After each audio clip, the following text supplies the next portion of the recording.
तो आज से हम स्टार्ट करने जा रहे हैं क्लास 10th यूपी बोर्ड 2026-27 का विज्ञान का नया session. Lecture number 0 chapter analysis है। तो भैया ये लेक्चर नंबर 0 क्या है? लेक्चर 1 2 3 मैंने सुना था, ये 0 क्या है?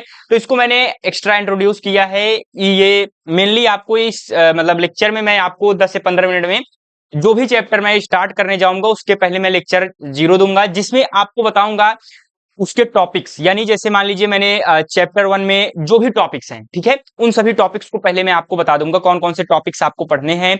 उसके बाद उन टॉपिक्स में कौन कौन से सब टॉपिक्स हैं। जैसे मान लीजिए मैं आपको रासायनिक समीकरण पढ़ा रहा हूं, रासायनिक समीकरण के प्रकार क्या होते हैं, रासायनिक समीकरण कैसे लिखना है, जो है उसका जो सूत्र है, वो सारी चीजें आप किस तरीके से प्रेजेंट करनी है, वो सारी चीजें सब टॉपिक्स में आ जाएंगी।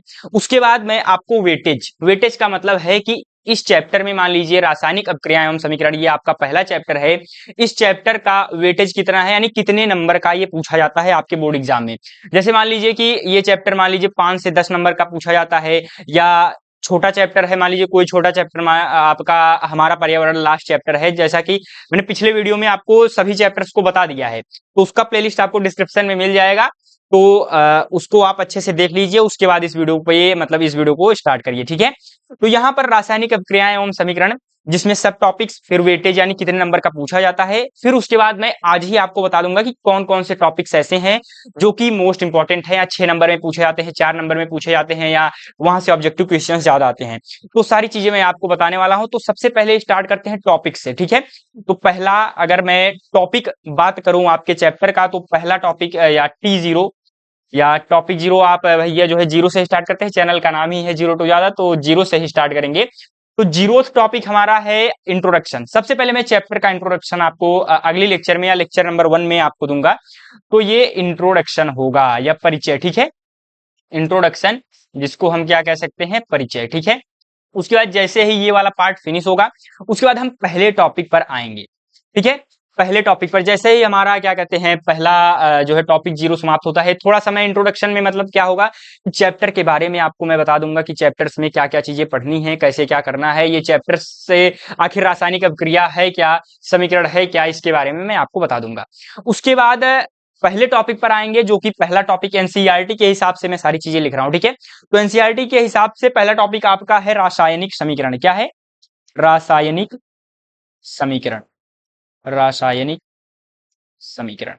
अब उसके बाद जैसे ही रासायनिक समीकरण के बारे में हम चर्चा करेंगे, फिर उसके बाद इसमें सब टॉपिक पर भी हम बात करेंगे। सब टॉपिक कौन सा है? तो यहाँ पर सब टॉपिक, पहला सब टॉपिक आपका है रासायनिक समीकरण लिखना, ठीक है। रासायनिक समीकरण लिखना। उसके बाद अपना जो है दूसरा सब टॉपिक है संतुलित रासायनिक समीकरण। कौन सा सब टॉपिक है? संतुलित रासायनिक समीकरण, ठीक है। हम इन जो है इस पहले टॉपिक में यही 2 सब टॉपिक हैं, ठीक है। अब एक चीज मैं आपको यहाँ पर पहले बता देना चाहता हूँ, यहाँ पर जो मैंने समी करके लिखा है, तो ये समीकरण ही है, ठीक है। एक तरीके से इसको मतलब शॉर्ट फॉर्म में बार बार समीकरण लिखेंगे तो ज्यादा टाइम जाएगा। तो यहाँ पर पहले टॉपिक में रासायनिक समीकरण में हमें पढ़ना है रासायनिक समीकरण किस तरीके से, मतलब इसे हम लिखेंगे कैसे, आखिर रासायनिक समीकरण है क्या, इसको लिखेंगे कैसे, और इसको संतुलित कैसे करेंगे, ठीक है। इसमें मैं आगे आपको बताऊंगा कौन कौन से टॉपिक्स ज्यादा इंपॉर्टेंट है, कौन कौन से टॉपिक्स जो है आपके बोर्ड एग्जाम में बार बार आते हैं, किन टॉपिक से ऑब्जेक्टिव क्वेश्चंस पूछा जाता है, किन टॉपिक से जो है सब्जेक्टिव क्वेश्चंस पूछा जाता है, वो सारी चीजें मैं आपको आगे बताऊंगा। तो अब हम दूसरे टॉपिक पर आते हैं। हमारा, मेरे मित्रों, दूसरा टॉपिक है T2, जिसको हम कह सकते हैं ये टॉपिक नंबर 2। तो टॉपिक नंबर 2 आपका है रासायनिक अभिक्रियाओं के प्रकार। हमने रासायनिक समीकरण के बारे में जान लिया, अब हम जानेंगे रासायनिक अभिक्रियाओं के प्रकार। क्या? रासायनिक अभिक्रियाओं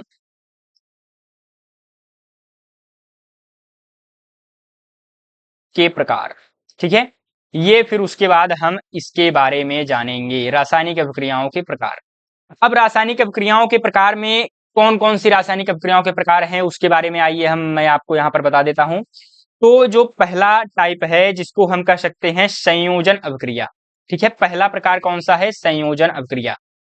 पहला प्रकार आपका है संयोजन अभिक्रिया, ठीक है। ये जो मैं टॉपिक लिख रहा हूँ ये मोस्ट इंपॉर्टेंट टॉपिक है, लेकिन मैं लास्ट में आपको बता दूंगा कौन से टॉपिक्स इंपॉर्टेंट है। लेकिन अभी मैं सभी चीजें लिख दे रहा हूँ। एक होता है संयोजन अभिक्रिया, दूसरा होता है वियोजन अभिक्रिया।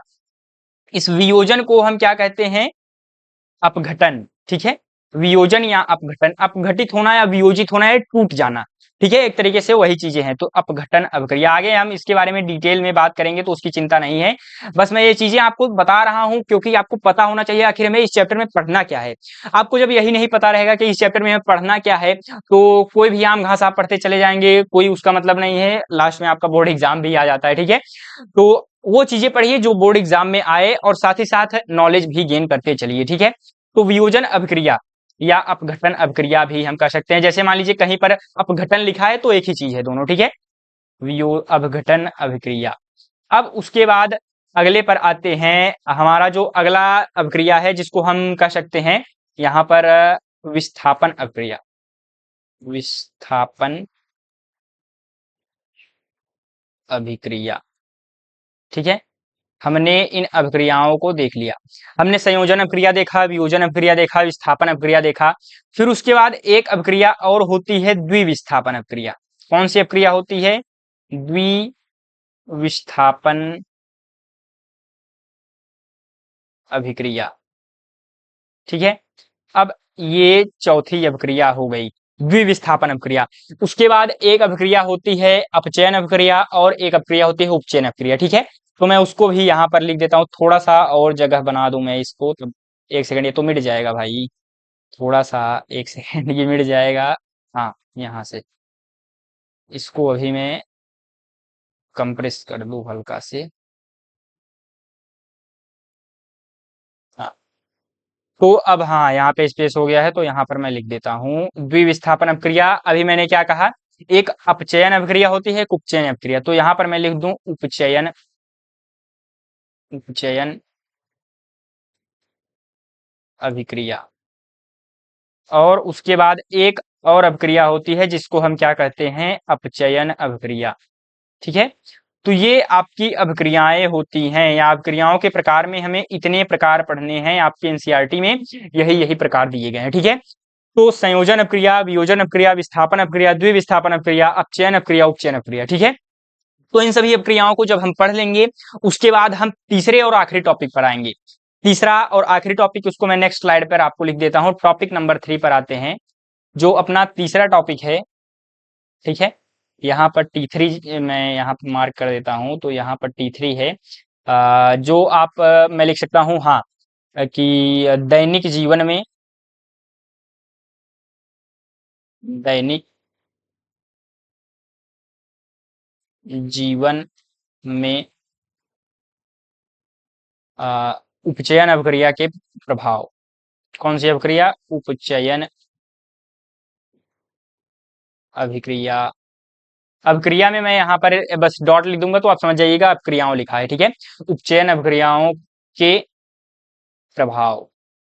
अब कौन कौन से प्रभाव हैं उसके बारे में, यानी सब टॉपिक्स के बारे में हम जान लेते हैं। तो यहाँ पर मेरे मित्रों कौन कौन से प्रभाव हैं? पहला प्रभाव आपका हो जाएगा संक्षारण।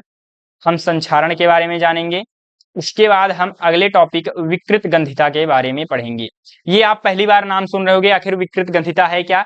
हम इसके बारे में डिटेल में जानेंगे, हर एक टॉपिक को अच्छे से समझते हुए चलेंगे, एग्जाम्पल्स के साथ, उदाहरण के साथ, दैनिक जीवन में इसका क्या महत्व है, वो सारी चीजें हम देखते हुए चलेंगे। ठीक है, तो ये विकृत ग्रंथिता, विकृत ग्रंथिता, ये सभी टॉपिक्स आपको एकदम आसान लगने लगेगा जैसे ही मैं आपको पढ़ा दूंगा, समझा दूंगा। ठीक है, तो संक्षारण हमने देख लिया, विकृत ग्रंथिता देख लिया, और यहीं पर आपका चैप्टर हो जाएगा फिनिश। उसके बाद हम एनसीईआरटी के जो भी ऑब्जेक्टिव क्वेश्चंस हैं, एनसीईआरटी के जो भी डिस्क्रिप्टिव या सब्जेक्टिव क्वेश्चंस हैं, उनको भी हम अच्छे से देखेंगे। तो यहीं पर आपका हो जाएगा चैप्टर समाप्त। अब जैसा कि मैंने आपको यहाँ पर बताया, टॉपिक्स हमने बता दिए, सब टॉपिक्स हो चुका है कंप्लीट।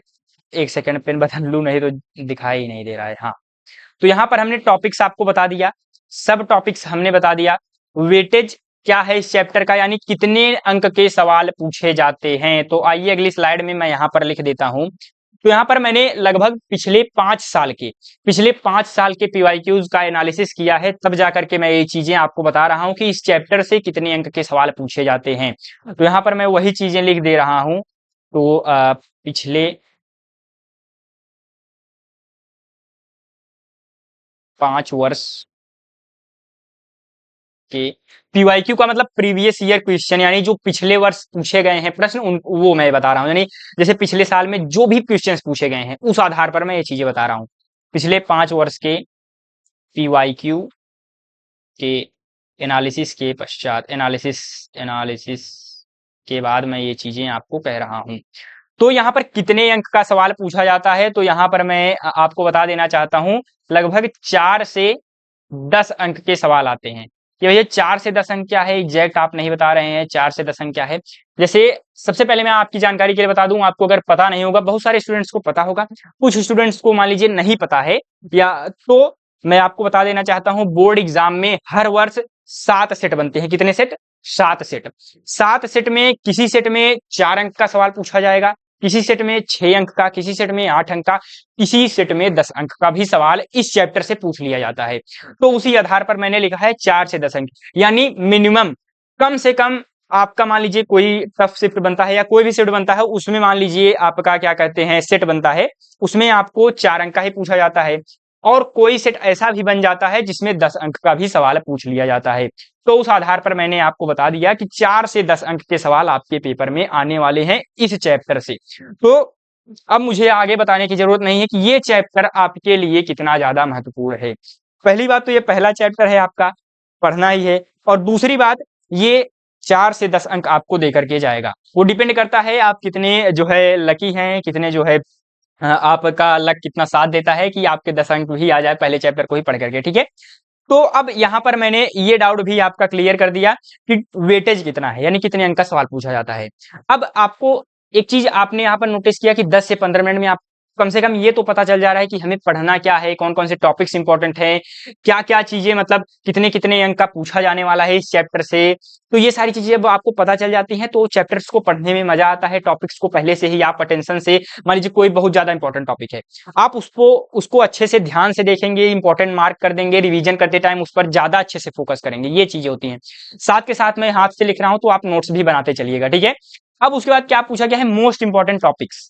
तो आइए हम मोस्ट इंपॉर्टेंट टॉपिक्स पर बात करते हैं। इन्हीं सब टॉपिक्स में मैं मोस्ट इंपॉर्टेंट टॉपिक एंड सब टॉपिक भी आपको बताते हुए चलता हूं।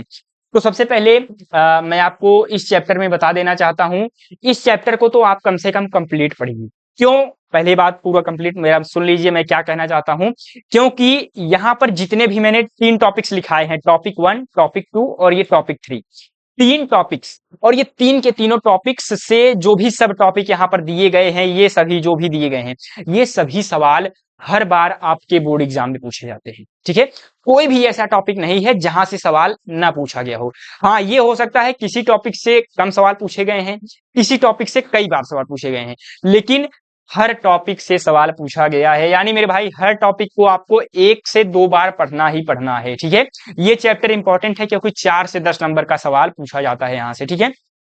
तो फिर भी मैं आपको बताऊंगा कि कौन कौन से टॉपिक्स पर आपको ज्यादा से ज्यादा ध्यान देना है, ठीक है। तो यहाँ पर सबसे पहले मैं बताता हूँ रासायनिक समीकरण। तो ये जो टॉपिक आपको दिखाई दे रहा है ना, रासायनिक समीकरण लिखना, संतुलित रासायनिक समीकरण, ये इंपॉर्टेंट टॉपिक है नहीं, उतना ज्यादा मतलब पूछा नहीं जाता, लेकिन आपको ये सभी टॉपिक्स पढ़ना पड़ेगा, क्योंकि आगे वाले टॉपिक्स आप तभी समझ पाएंगे जब इन टॉपिक्स को आप पढ़ेंगे। तो यानी अगर मैं पेपर में नहीं पूछा जाता तब भी आपको इन टॉपिक्स को पढ़ना ही पड़ेगा, तो इसको आप भूल कर भी नहीं छोड़ सकते। अब उसके बाद यहाँ पर ये जो आपको टॉपिक दिखाई दे रहा है, दूसरा टॉपिक रासायनिक अभिक्रियाओं के प्रकार, ये सभी टॉपिक्स आपके लिए इंपॉर्टेंट है, ठीक है। इसमें हर एक टॉपिक आपके लिए इंपॉर्टेंट है, क्योंकि जैसे मान लीजिए 7 सेट जैसा कि मैंने कहा बनता है, तो पहले सेट में संयोजन व वियोजन अभिक्रिया पूछ लिया, दूसरे सेट में विस्थापन अभिक्रिया पूछ लिया, तीसरे सेट में अपचयन उपचयन अभिक्रिया पूछ लिया, चौथे सेट में रेडॉक्स अभिक्रिया पूछ लिया। तो हाँ, एक टॉपिक मैंने यहाँ पर लिखाना आपको भूल गया, तो यहाँ पर एक टॉपिक और आप लिख सकते हैं रेडॉक्स अभिक्रिया, ठीक है, जिसको अब चोपचयन अभिक्रिया भी हम कहते हैं, ठीक है। तो यहाँ पर मैं लिख देता हूं रेडॉक्स, ये भी हम पढ़ेंगे आगे, रेडॉक्स अभिक्रिया, ठीक है। ये भी आपको पता होना चाहिए आखिर ये अभिक्रिया है क्या। तो रेडॉक्स अभिक्रिया ये भी कई बार पूछा जाता है बोर्ड एग्जाम में। तो ये सभी के सभी टॉपिक्स इंपॉर्टेंट है। अगर उसमें और भी ज्यादा अगर आप इंपॉर्टेंट कहें तो ये संयोजन व वियोजन अभिक्रिया आपको पढ़ करके जाना है, क्योंकि कई बार ये पूछा गया है। और हाँ, एक चीज यहाँ पर ध्यान दीजिएगा, जो मैं 10 अंक की बात कर रहा हूं, कब 10 अंक बनता है जानते हो?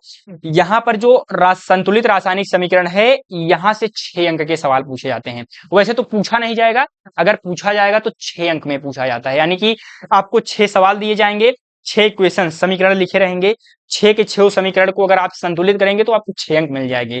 तो ये टॉपिक आपको छोड़ करके नहीं जाना है। अब आगे बढ़ते हैं, संक्षारण और विकृत गंधिता। संक्षारण को हम अगले चैप्टर में डिटेल में समझेंगे। अगले चैप्टर यानी अगला चैप्टर हमारा जो तीसरा चैप्टर है, जिसका नाम हम कह सकते हैं आपका धातु एवं अधातु, ठीक है, मेटल एंड नॉन मेटल, जब हम पढ़ेंगे उस चैप्टर में हम संक्षारण को डिटेल में समझेंगे। और बाकी विकृत गंधिता छोटा सा टॉपिक है, इसको यहीं पर हम समाप्त कर देंगे इसी चैप्टर में। तो ओवरऑल मैंने यहाँ पर आपको सभी चीजें बता दी कि ये चैप्टर ओवरऑल भाई इंपॉर्टेंट है, इसमें मैं कुछ नहीं कर सकता। हाँ, अगले चैप्टर्स जो आएंगे उसमें कुछ कुछ टॉपिक्स इंपॉर्टेंट है, कुछ कुछ टॉपिक्स बहुत कम पूछे जाते हैं, कुछ कुछ टॉपिक्स से बहुत ज्यादा सवाल पूछे जाते हैं, वो सारी चीजें मैं आपको बताऊंगा। लेकिन इस चैप्टर में तो मैं आपको पढ़ना ही पड़ेगा, पहला चैप्टर है, अच्छे से पढ़ लीजिए। वैसे बहुत ज्यादा बड़ा चैप्टर नहीं है, आपको बहुत छोटा स्मॉल कर दिया गया है, टॉपिक्स भी हटा दिए गए हैं, तो बहुत छोटा चैप्टर है, अच्छे से आप समझ सकते हैं, ठीक है। तो यहाँ पर मैंने आपको डिटेल में बता दिया, एक आप नोट्स बनाते हुए चलिए और अच्छे तरीके से। बाकी मैं इसका पीडीएफ भी प्रोवाइड करा दूंगा। व्हाट्सएप नंबर अगर अभी तक आपने नहीं देखा है तो यहाँ पर मैं व्हाट्सएप नंबर अपना लिख दे रहा हूँ, एक सेकेंड। हाँ, व्हाट्सएप नंबर यहाँ पर मैं आपको अपना दे रहा हूँ। यहाँ पर अगर आप मुझे मैसेज करते हैं तो मैं आपको पीडीएफ इसका प्रोवाइड कर दूंगा, ठीक है। ग्रुप में, जैसे मैं आपको ग्रुप में फ्री मार्क बूस्टर सीरीज में ज्वाइन करा दूंगा, तो वहां से आप फ्री में हैंड रिटन नोट्स भी पा सकते हैं, टेस्ट भी फ्री में, डिस्क्रिप्टिव टेस्ट होगा और उसके बाद बहुत सारी चीजें होंगी, वो तो मैं आपको आगे बताऊंगा। और ऑलरेडी मैंने वीडियो बना दिया है, तो डिस्क्रिप्शन में प्लेलिस्ट है, आप उसको सेव कर लीजिए। प्लेलिस्ट आपके लिए बहुत ही ज्यादा फायदेमंद साबित होगा वो प्लेलिस्ट, ठीक है। और वहां पर जो भी वीडियोस अपलोड होती हैं आप रेगुलर देखते रहिए। ये पहली क्लास रिकॉर्डेड थी, उसके बाद लाइव क्लासेस आएंगे, ठीक है। तो व्हाट्सएप नंबर मैं यहाँ पर आपको बता दे रहा हूँ, 9598509664, ठीक है। अगर आप मुझे इस नंबर पर मैसेज करते हैं तो मैं आपको वो चीजें प्रोवाइड कर दूंगा, ठीक है मेरे भाई। तो यहाँ पर जो है इसको मैं फ्लिप बैक कर देता हूँ, move to bottom layer, colour दिखाई नहीं दे रहा है, चलो जाने दो, इसको हटा दो। हाँ, तो आपको दिखाई दे रहा है। तो ओवरऑल व्हाट्सएप नंबर मैंने आपको दे दिया है, आप यहाँ से ज्वाइन कर सकते हैं। और साथ ही साथ अब लेक्चर 1 की वीडियो आपको स्क्रीन पर दिखाई दे रही होगी, उस वीडियो पर क्लिक कीजिए। और हाँ, मैं आपसे मिलता हूँ, तब तक के लिए चलते हैं मेरे मित्रों, धन्यवाद, राधा स्वामी।